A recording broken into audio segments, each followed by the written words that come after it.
ऊसाला आलेले हे तुरे ऊस उत्पादक शेतकऱ्यांच्या आणि कारखानदारांच्या काळजीचं कारण बनले आहेत।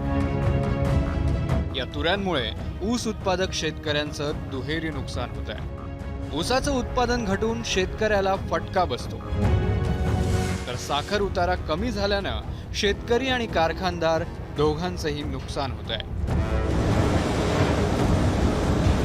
राज्यात सर्वात मोठा उद्योग म्हणून साखर कारखानदारीकडे पाहिलं जातं। ऊसाला लवकर तुरे आल्यानं उतार्यामध्ये 1 ते 1.5% घट झाली आहे। यावर्षी पावसाचं प्रमाण रेग्युलरपेक्षा थोडं जास्त झालेलं आहे आणि ते होत असताना ज्यावेळी ॲक्च्युली पाऊस नको आहे, पाऊस थांबला पाहिजे आणि स्वच्छ आणि कडकडीत ऊन पडलं पाहिजे, ज्याच्यामुळे ऊसाची व्हेजिटेटिव्ह ग्रोथ म्हणतो ते वाढते आणि ऊस चांगल्याप्रमाणे वाढतो आणि पुढं त्याच्यात साखर भरण्याची प्रक्रिया सुरू होते। पण नेमकं यावेळी त्याच दरम्यान पाऊस होत गेला आणि पाऊस ज्यावेळी थांबला मध्ये त्यावेळेला ऊन न पडता ढगाळ हवामान राहत राहिलं आणि त्याचा परिणाम असा झाला की हवेमध्ये आर्द्रतेचं प्रमाण जास्त राहिलं। ह्या दोन्हीचा परिणाम असा झाला की शेतामध्ये पाणी आहे आणि वरती ऊन नाही, यामुळे ऊसाला मॅच्युरिटी लवकर आली आणि ते वेळेअभावीच मॅच्युअर झाल्यामुळे त्याला तुरे फुटले। महाराष्ट्रातील ऊसाचा हंगाम जेमतेम 30 दिवस राहिला। पुणे, सातारा, सांगली, कोल्हापूर हा ऊसाचा सर्वात मोठा पट्टा। त्यापैकी सांगली आणि कोल्हापूर जिल्ह्यात साखरेचं उत्पादन सर्वाधिक होतं। या भागातील ऊसाचा उतारा साधारणतः 11.30% इतका होत असतो। मात्र पावसाचं प्रमाण जास्त आणि ढगाळ वातावरण यामुळे उतारा 9.94 इतक्या मोठ्या प्रमाणात घसरलाय। एकरी 12 ते 13 टनांना ऊसाचं उत्पादन घटलेलं आहे। दुसऱ्या बाजूला रासायनिक खताच्या किमती वाढल्यामुळे उत्पादन खर्च वाढलेला आहे। पावसाळ्यामध्ये तणाचं नियंत्रण करता आलं नाही, शेतामध्ये तण प्रचंड वाढलेला आहे आणि या साऱ्याचा परिणाम म्हणून शेतकऱ्यांना आता ऊस शेती परवडण्याच्या पलीकडे गेलेली आहे।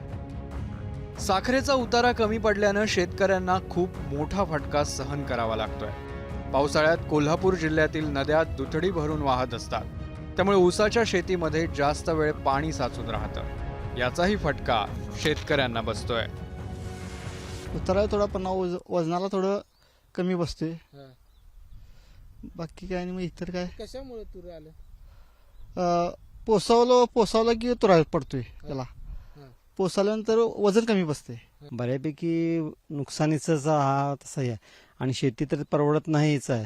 त्या हिशोबाने जो तुरा आलाय तो कशामुळे लवकर आलाय? वातावरणाचा परिणाम आहे।